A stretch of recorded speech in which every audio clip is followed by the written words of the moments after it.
Ever wonder why your messages sometimes open in a different app?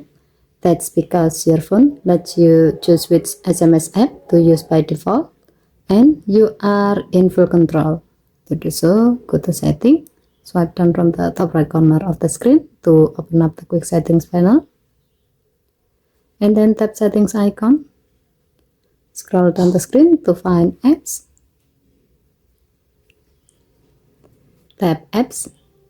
Tap Choose Default Apps. Tap SMS app. Here you will see the apps that can send and receive text messages.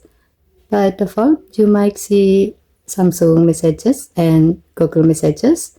And if you are installed other SMS app, they will show up here too.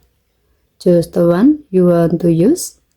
As the example, if you text friends a lot and want feature like smart replace, easy search, and strong spam protection, Google Messages might be the better choice.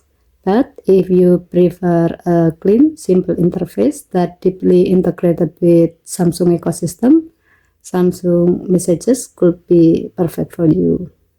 Once you set it, all your SMS, MMS, photos, and even videos will open and send from the chosen app. No confusion, just seamless texting. Okay, thank you for watching. Please help to like and subscribe. Have a nice day.